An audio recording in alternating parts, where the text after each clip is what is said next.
Quando Pedro Carvalho, 35 anos, mecânico solteiro com uma oficina no coração do Porto, viu aquele carro parado no acostamento da Estrada Nacional com o capô aberto e uma figura com o uniforme da Guarda Nacional Republicana inclinada sobre o motor, não hesitou um segundo em parar com sua velha van vermelha para oferecer ajuda, porque assim o tinha criado seu pai, ajudar a quem estivesse em apuro sem pedir nada em troca.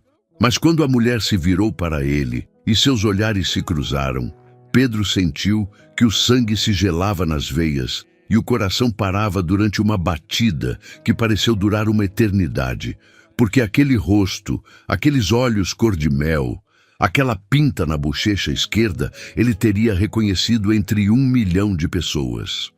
Eram os mesmos olhos que 15 anos antes o tinham olhado com amor antes de desaparecer de sua vida sem explicação. Eram os olhos de Sofia Mendes, seu primeiro amor, a mulher que o tinha deixado no dia antes de seu casamento com apenas um bilhete que dizia "Me desculpe", e a quem ele nunca tinha deixado de procurar. E nesse momento, numa estrada empoeirada nos arredores do Porto, Pedro Carvalho estava prestes a descobrir que o destino tem formas estranhas de reunir as pessoas e que algumas histórias de amor nunca terminam realmente. Só esperam o momento adequado para voltar a começar. Se está preparado para esta história, escreva nos comentários de onde está vendo este vídeo. Era um daqueles dias de finais de maio em que os arredores do Porto pareciam tirados de um quadro, com as colinas verdes ondulando sob uma brisa suave e o céu de um azul tão intenso que parecia irreal. Pedro Carvalho voltava para casa depois de entregar um trator reparado a um agricultor de Vila do Conde, sua velha Renault Kangoo vermelha, chacoalhando sobre os buracos da Estrada Nacional. O rádio crepitando velhas canções de José Afonso que seu pai sempre escutava na oficina. A oficina, aquela pequena oficina mecânica em Matozinhos, nos arredores do Porto, que seu pai tinha fundado 40 anos antes e que Pedro tinha herdado 5 anos atrás, quando um infarto o levou numa noite de inverno. Era tudo o que Pedro tinha no mundo. Aquela oficina com as paredes cobertas de calendários e fotos desbotadas, com o cheiro de óleo de motor e gasolina que tinha se infiltrado em cada tijolo, com as ferramentas que passavam de pai para filho como relíquias sagradas. Pedro nunca tinha se casado. Aos 35 anos ainda vivia na casa dos pais, aquela casinha com quintal onde sua mãe cultivava tomates antes de também ela o deixar, levada por um câncer 3 anos depois do marido. Estava sozinho, Pedro, sozinho com seus motores, seus clientes, suas noites na frente da televisão com uma cerveja e um prato de bacalhau requentado, os domingos consertando coisas que não precisavam ser consertadas, só para manter a mente ocupada. Não é que não tivesse tido oportunidades ao longo dos anos. As mulheres da região o olhavam com interesse. Aquele mecânico alto e calado, com as mãos sempre manchadas de graxa e os olhos melancólicos, aquele maxilar quadrado e aquele cabelo rebelde que caía sobre a testa.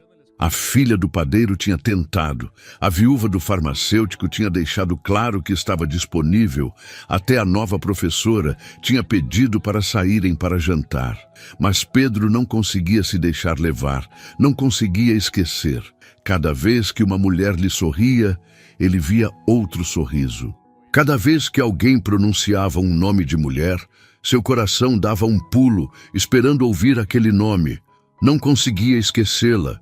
Não conseguia esquecer Sofia. Tinham passado 15 anos desde aquele dia em que tinha acordado na casa que tinham preparado juntos, aquela casinha de aluguel onde iam viver depois do casamento, e tinha encontrado o lado dela, da cama vazio, suas coisas desaparecidas e um bilhete na mesa da cozinha. 3 palavras. "Me desculpe, Pedro. Nada mais. Nenhuma explicação, nenhum número para ligar, nenhum endereço. Ela tinha desaparecido como um fantasma. A mulher com quem tinha compartilhado 3 anos de sua vida. A mulher com quem devia se casar no dia seguinte naquela igrejinha da vila onde seus pais tinham se casado antes deles. Pedro tinha a procurado durante meses. Tinha ligado para os pais dela que tinham se mudado para o sul e não sabiam nada, ou fingiam não saber. Tinha contatado as amigas dela que baixavam o olhar e mudavam de assunto. Tinha até contratado um detetive particular, gastando todas as suas economias. Mas Sofia Mendes parecia ter se evaporado, como se nunca tivesse existido. E então, com o tempo, Pedro tinha deixado de procurar. Não tinha deixado de pensar nela, isso não, mas tinha aceitado que algumas perguntas nunca teriam resposta, que algumas feridas nunca cicatrizariam completamente. Até aquele dia de maio, até aquele carro parado no acostamento da estrada.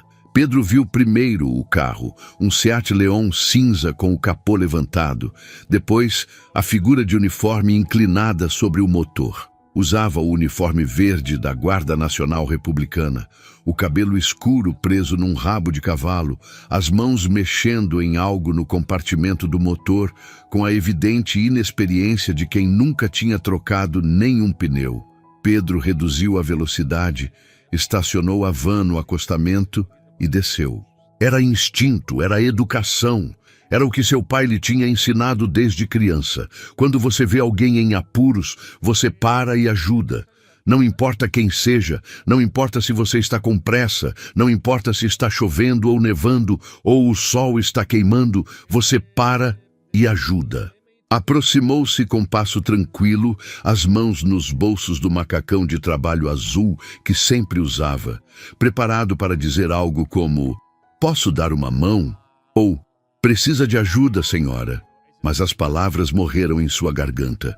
A mulher tinha se virado ao ouvir seus passos, e Pedro se encontrou olhando fixamente para um par de olhos cor de mel, que conhecia melhor que seus próprios olhos, um rosto que tinha sonhado durante 15 anos, uma pinta na bochecha esquerda que tinha beijado 1000 vezes em outra vida. Era Sofia. Sofia mais velha, claro. As linhas do rosto mais definidas, algumas rugas finas nos cantos dos olhos, o cabelo mais curto do que usava naquela época. Mas era ela, inequivocamente, impossivelmente, incrivelmente ela. E Sofia também o tinha reconhecido.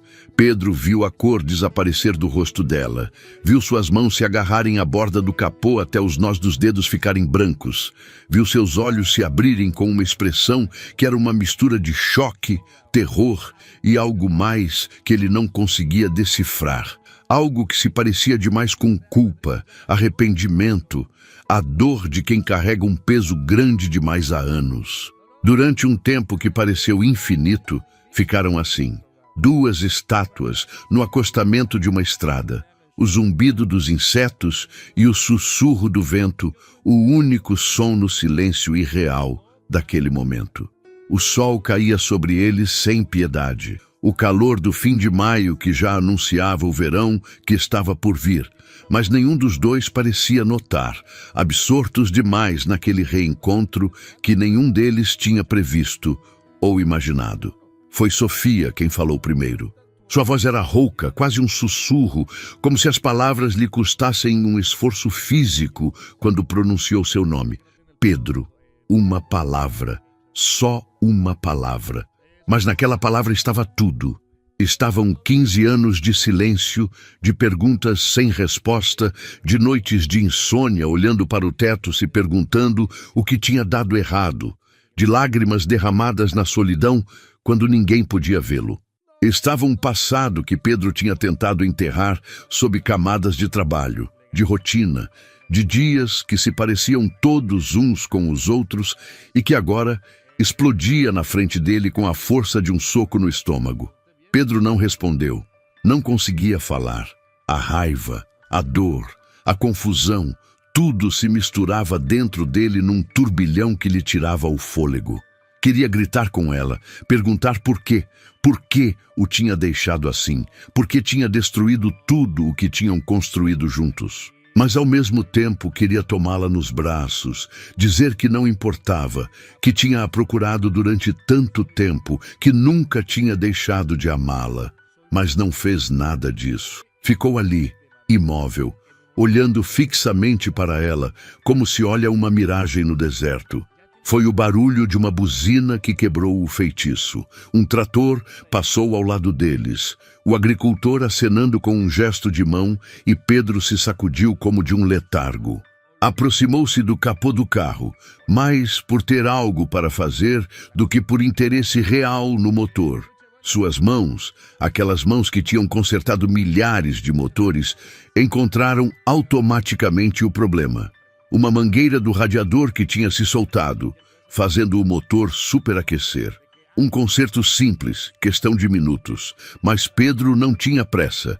Pela primeira vez em 15 anos, tinha Sofia na frente dele e não ia deixá-la ir embora sem ter respostas. Perguntou o que ela fazia ali, vestida com aquele uniforme, naquela estrada que ele percorria quase todos os dias. Sua voz era mais dura do que gostaria, mas não conseguia controlá-la. Sofia explicou que tinha voltado para a região há poucos meses. Tinham-a transferido para o comando da Guarda Nacional Republicana do Porto, depois de anos passados no Sul, primeiro em Faro, depois em Lagos, depois em Portimão. Era oficial agora. Tinha feito carreira, tinha dedicado sua vida ao trabalho, às investigações, à luta contra o narcotráfico e o crime organizado. Mas Pedro não queria saber da carreira dela. Queria saber por quê. Por que tinha desaparecido? Por que o tinha deixado no dia antes do casamento deles? Por que tinha partido seu coração sem ter sequer a coragem de olhá-lo na cara? Sofia fechou os olhos. Quando os abriu, estavam brilhando com lágrimas contidas. Disse que não podia contar na época, que não podia contar durante muitos anos, mas que talvez agora tivesse chegado o momento. Sentaram-se no acostamento da estrada, com as colinas verdes se estendendo até o infinito diante deles e o sol começando a se pôr, tingindo o céu de laranja e rosa. E Sofia começou a contar. 15 anos antes, uma semana antes do casamento, uns homens tinham se aproximado dela. Homens perigosos, vinculados ao crime organizado, que naquela época tinha uma forte presença na região. Tinham descoberto que o pai de Sofia, um contador respeitado por todos, tinha lavado dinheiro para eles durante anos. Tinham provas, documentos, gravações. Se Sofia não fizesse o que eles queriam, essas provas acabariam nas mãos da justiça. O pai dela iria para a prisão, a família dela ficaria destruída. E o que eles queriam era simples. Queriam que Sofia desaparecesse da vida de Pedro, de tudo o que conhecia. Queriam que ela entrasse nas forças de segurança, que fizesse carreira, que se tornasse os olhos e ouvidos deles dentro do sistema, que os avisasse quando as investigações se aproximassem demais dos negócios deles. Queriam uma informante e tinham escolhido ela porque era jovem, inteligente, ambiciosa e, acima de tudo, porque tinha algo a perder, alguém a perder. Sofia tinha se recusado no início. Tinha dito que falaria com Pedro, que juntos encontrariam uma solução, que iriam à polícia, que lutariam. Mas os homens tinham deixado claro que se ela falasse com alguém, se tentasse se rebelar, se ao menos pensasse em ser esperta, não seria o pai dela quem pagaria, seria Pedro. Está gostando desta história? Deixe um like e se inscreva no canal. Agora continuamos com o vídeo. Eles o fariam desaparecer como faziam desaparecer todos os que se interpunham no caminho deles, e ninguém jamais encontraria o corpo dele. Tinham mostrado fotos a ela, fotos de pessoas que tinham tomado a decisão errada, corpos irreconhecíveis abandonados em valetas. E Sofia tinha entendido que não estavam mentindo. E assim, Sofia tinha tomado a decisão mais difícil de sua vida. Para proteger Pedro, para mantê-lo a salvo, tinha-o deixado. Tinha escrito aquele bilhete, sabendo que cada palavra era uma facada em seu próprio coração. Tinha desaparecido, sabendo que o estava condenando a uma vida de perguntas sem resposta. Mas não tinha feito o que eles queriam. Não tinha se tornado a informante deles. Tinha usado aqueles anos nas forças de segurança para reunir provas, para construir casos, para desmantelar peça por peça a organização que a tinha ameaçado. E, finalmente, 6 meses antes, a última operação tinha dado certo. Os líderes da organização estavam na prisão.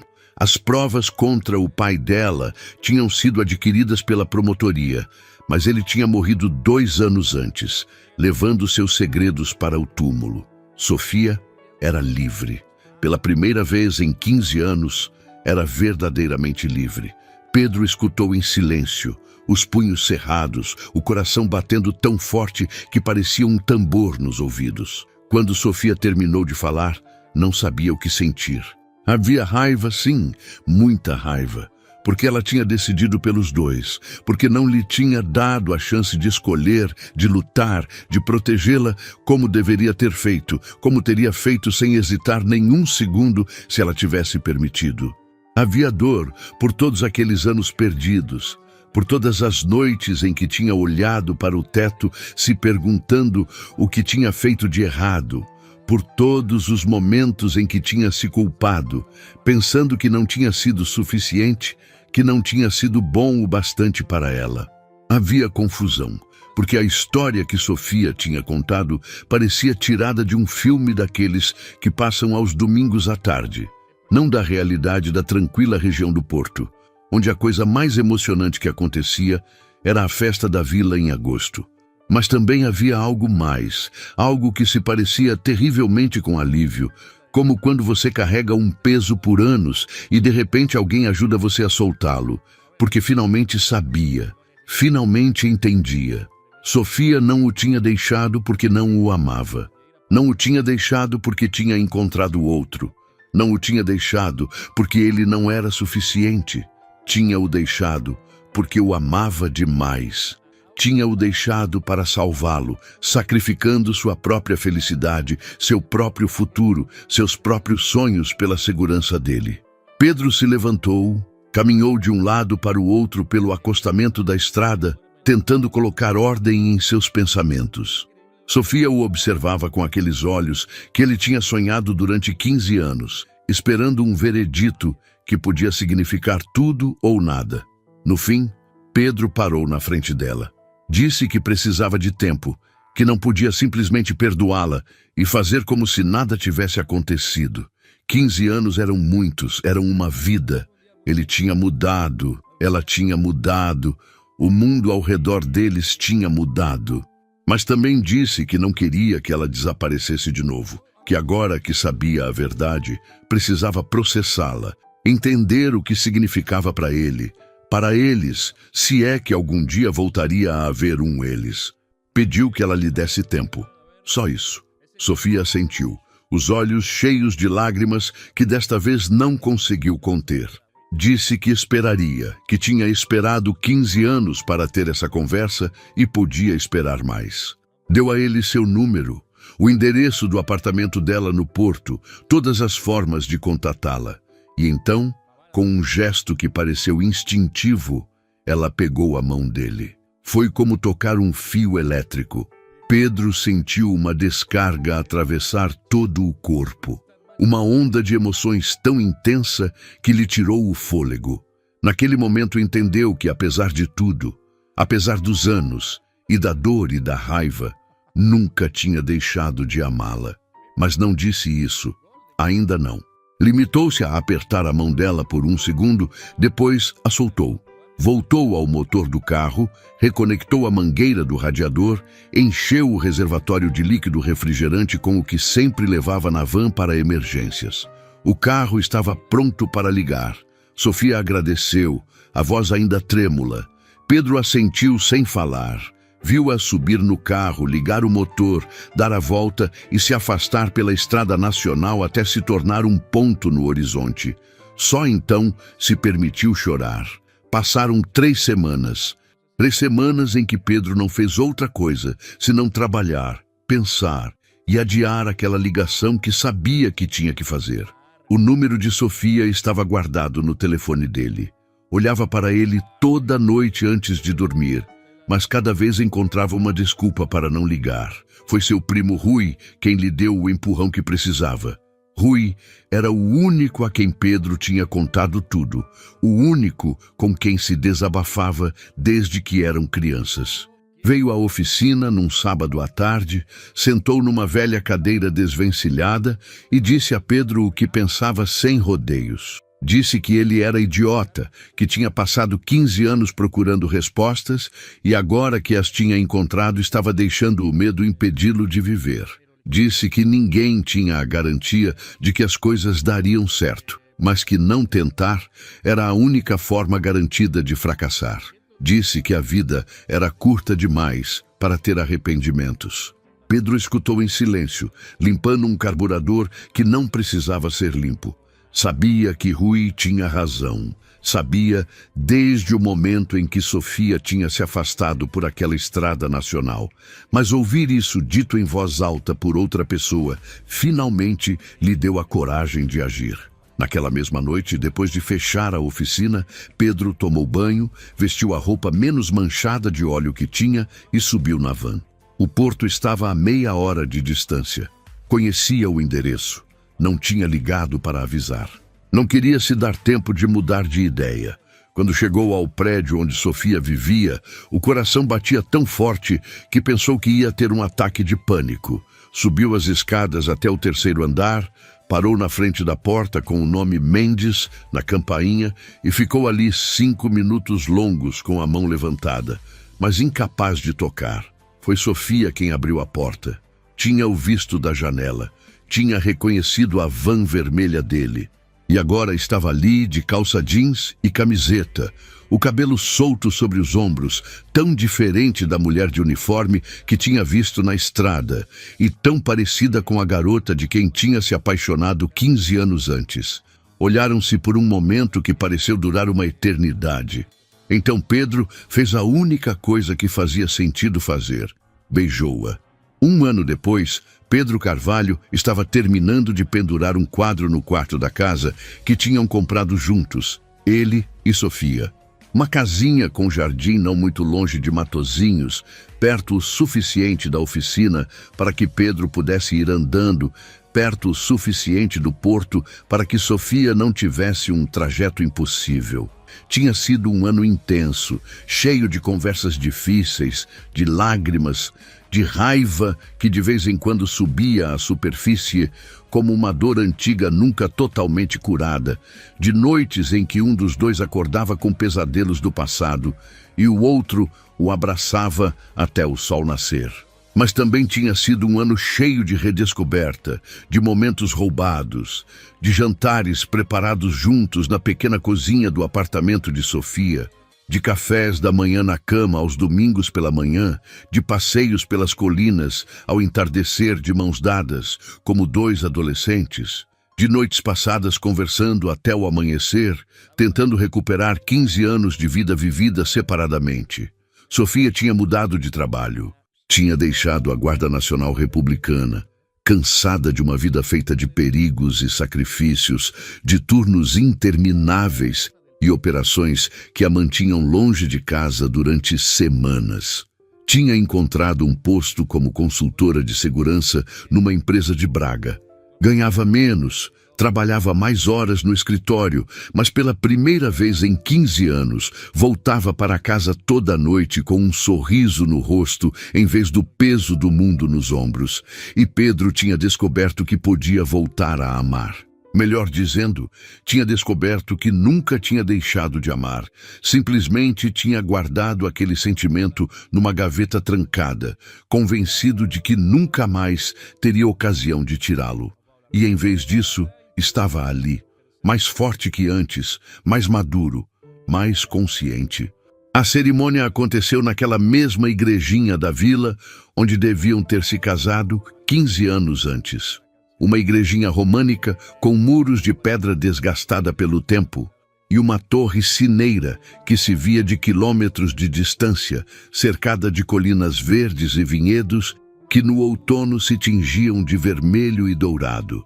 Foi uma cerimônia simples, íntima, com apenas os familiares mais próximos e alguns amigos de confiança. sem as fírulas e exageros dos casamentos modernos. Rui fez de testemunha, brincando que era o único casamento com 15 anos de atraso e que esperava não ter que esperar outros 15 para o batizado do primeiro filho. O padre que os casou era o mesmo que devia ter celebrado o casamento deles naquela época. O padre Miguel, agora idoso e trêmulo, mas ainda com aquela voz profunda que parecia vir diretamente do céu. Quando Pedro colocou a aliança no dedo de Sofia, aquela mesma aliança que tinha guardado durante 15 anos numa gaveta da mesinha de cabeceira, sem nunca conseguir se desfazer dela, sentiu algo que não sentia há muito tempo: paz. Uma paz profunda, total, que parecia preencher cada vazio que tinha carregado dentro durante todos aqueles anos. No banquete, num restaurante de campo onde os conheciam a todos, aquele restaurante onde Pedro e Sofia tinham tido o primeiro encontro 15 anos antes e onde a dona, a senhora Carminha, os tinha recebido com lágrimas nos olhos, dizendo que sabia que esse dia chegaria cedo ou tarde, porque o amor verdadeiro sempre encontra seu caminho. Pedro se levantou para um brinde. Nunca tinha sido bom com palavras. Preferia a linguagem dos motores e engrenagens à das emoções. Preferia demonstrar o que sentia com atos em vez de com discursos. Mas naquele dia, com Sofia olhando para ele com aqueles olhos cheios de amor e todos os seus entes queridos reunidos ao redor, encontrou as palavras certas, as palavras que tinha guardado dentro por tanto tempo. Disse que a vida, às vezes, nos leva aonde não esperamos, que os caminhos que parecem terminados podem se reabrir quando menos se espera.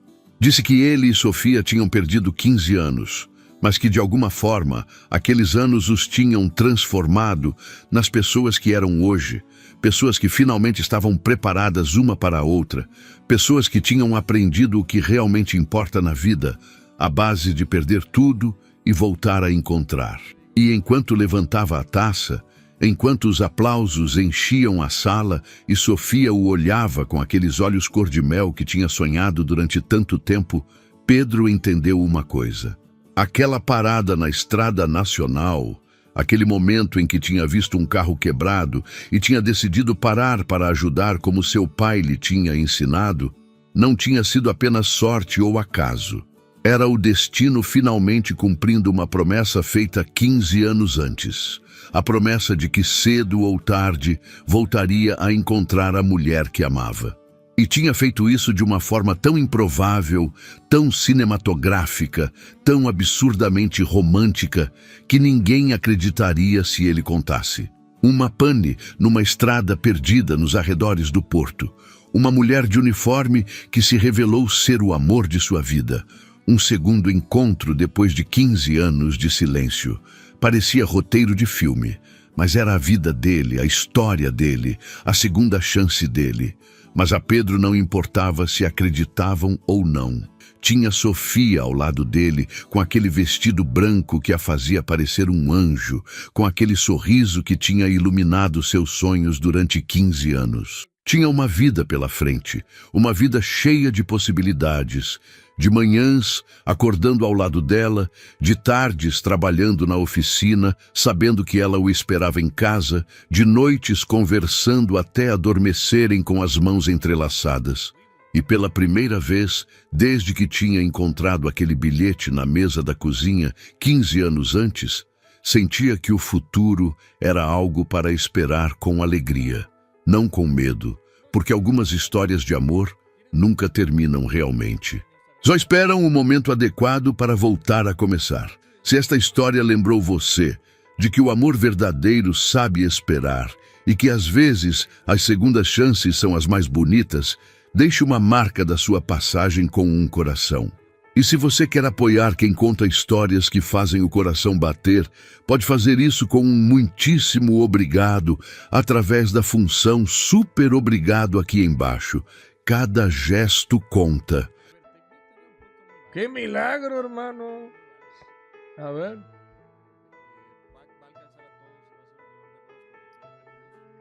¡Ah, la verga, güey! ¡Caralho, mano, oye! Caralho, mano, Cuidado que este... Joputa, güey. Te juega central, lateral derecho, izquierdo, mediocampista defensivo, box to box, MCO, delantero. 5 de skills, 4 de pierna mala, tiquitaca y cohete. No mames. Oye, Foyt, ¿de qué juegas, amigo? Sí. Sí. A la verga, está buenísimo, güey. Tiene finishing, tiene ritmo, tiene visión, tiene compostura. Sí, bueno. Reacciones tiene muchas. Buen agilidad, balance, bien. Buena defensiva para ser lateral más que otra cosa. Tiene los roles, ¿no? A la verga, está buenísimo este, güey. Oigan, primera vez que veo un par de evoluciones decentes, güey. No mames. Balístico, primer toque, bruiser, ancla. Le falta uno de tiro, güey. De hecho, Thomas Hampson, si le pudieras poner el colocado en blanco a esta carta, con eso tienes, güey. Con eso tienes. Está increíble esta carta, güey. Fuera broma, está perrísima, güey. A la verga, güey. Me gustó, güey.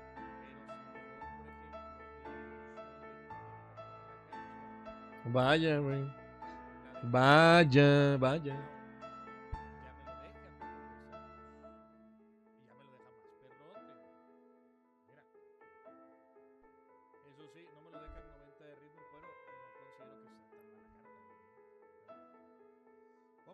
Es lo que te iba a decir, ay, déjame ver.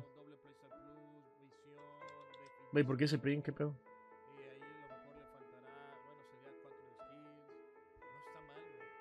Bernardo y... Ya vi. Digo, entonces para el icono, va a estar tardísimo, ya lo abrimos igual hace rato, Actualmente vi lo...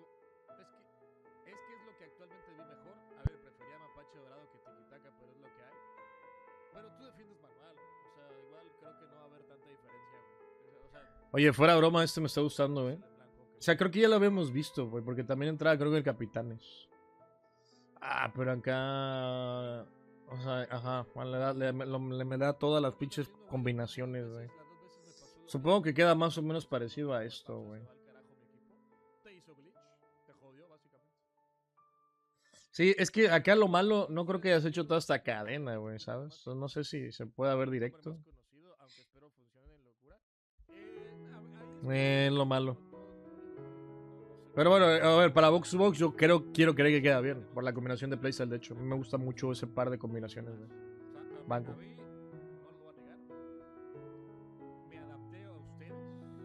Facto, ese vato es full meta. El año pasado era un enfermo de las tribelas y cuando las quitaron lloró. Es lo que te digo, peluche. Ese es el gran problema, güey. A mí, una persona que juegue full meta, güey, mecánicas así súper castrosas, güey, y hace rango 1 constantemente, no me dice que es un buen jugador de FIFA, güey. Eso no es saber realmente jugar FIFA, güey. Eso es solamente controlar mecánicas, güey. No son tan difíciles las mecánicas, de hecho, güey.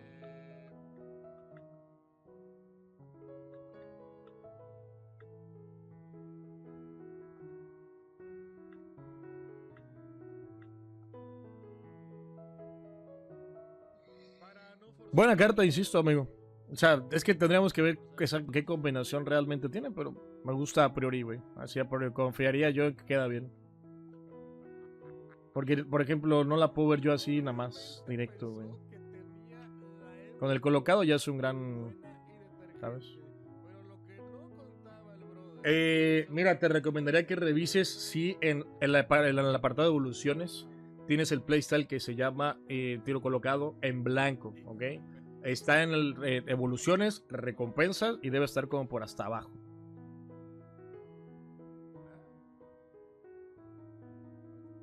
Sigo leyendo, dame un segundo. No entendí esa parte. Lo que sí entendí es que me acaban de enviar, me hicieron salirme de Ultimate Team para ver un mediocampista con 83 de ritmo. Sin dinámica. Ese hijo de perra se vergó en las posiciones del Mokio. Güey, quedó muy cabrón ese Foyt, güey. Ni perra idea que había un Foyt allá afuera tan roto, güey. Le quedó muy bien al Thomas Hampson y me duele, amigo, aceptarlo, güey. Vaya porro, está rica su Evo, ¿no? El capitán ese es el que yo vi en el Bernardo Silva, güey, justamente.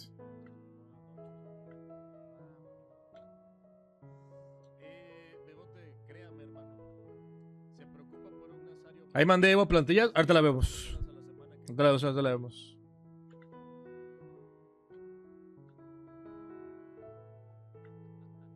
Bien, güera.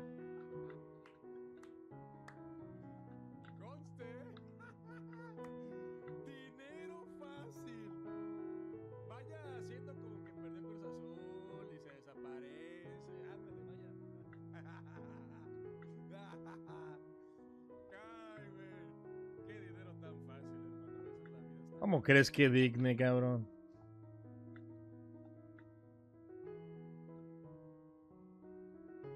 Buenas noches, amigo. Güey, ve el bruiser, no se activó. ¿Alguien siente que el bruiser fue nerfeado, güey? Pregunta seria. Hay un cuadrito rojo en tu pantalla, en tu chat, que es blurb. Así se llama. O sea, Maguire tiene bruiser, cabrón. O sea, aunque sea en blanco, pero lo tiene, güey. ¿Vas a querer las 50 subs de golpe o quieres que te aguante una quincena, amigo? ¿Yo? ¿No? Yo. Ahí está, ve, hay varios. Gabriel Menciones va peor que antes. Mira, y él lo tiene en dorado, ¿no? ¿Qué estás viendo, güey? ¿Sus zapatos o qué? Él tiene bruiser dorado, si no estoy mal. Mira, está Pipe. No, sí, lo tocaron ahora Bruiser Plus. Bueno, Bruiser en general. Es increíble, cabrón. Es increíble, güey. Mueven una cosa, lo arreglan entre comillas y ya se joden otra. O sea, ¿de qué se trata eSports? Eso es lo peor, güey. Que tú hayas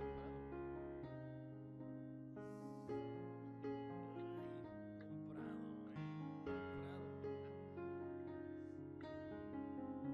Y bueno, hermano, mejor creerme con Hazard que creerme borrado y aguas anti-Jiménez cuando como el TikTok que mandaste, ahorita lo vemos. Dale, amigo. Ay, qué pedo, está asqueroso, ¿eh? Nada más dinos cómo podrías ir pagando las subs poco a poco. ¿Ya perdieron? ¿Tan rápido? GG. Ayer revisando capturas en Discord me encontré esa vez de FC24 que tocaba jugar con full argentinos para sacar a Enzo Pato Glory. El pro español de Adrián haciendo berrinches porque le pagaron por sacarlo y medio equipo era de plata. Sí, cierto, güey. Y creo que hubo el caso de un pro player que igual le pagaron y no lo consiguió, güey. No sé si es Enzo o los demás que salieron, güey, pero hubo un caso así, güey. Creo que si no me equivoco el afectado fue Boy Rafa en Twitter, güey. Boy, algo así, Bot, no me acuerdo, güey. Minuto 10 y me iba ganando, de repente pausa y no tenía un portero culero de que un plata. Tenía un Chaviller Evo y lo cambia por el All Black Thunder. Ah, ok, estaba haciendo Evo, bueno, mínimo. Chigo, no me vas a creer. Griezmann es muy bueno, ¿sí, hermano? ¿A poco? Felicidades, crack.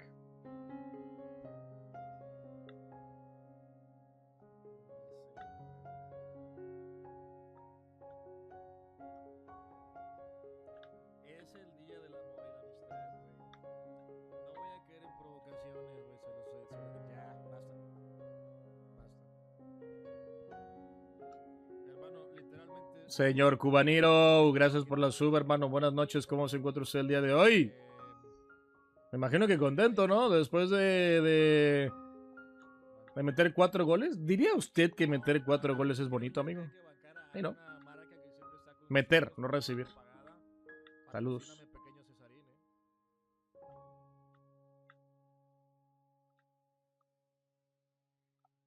Bueno, ¿cómo vas a pagar?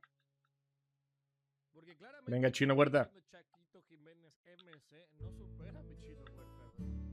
Ese es el pedo de no pasarte, güey. Te pasó como cuando ¡Qué bien, Chino! empezamos y le di una sub. Peluche, con 32 ya estás del otro lado, hermano, es demasiado, güey. 32,500 estás del otro lado, sin problema, güey. Creo que tú puedes subir los audios, güey, porque así lo ha hecho Mample. Mample es experto de... ¿Poco? ¿Qué pedo? Hola, qué exigente, amigo, Creo que tú puedes... Lástima que no tengo más monedas pero me provoca probársela ese Enzo. Se ve rico, ¿no, el Enzo?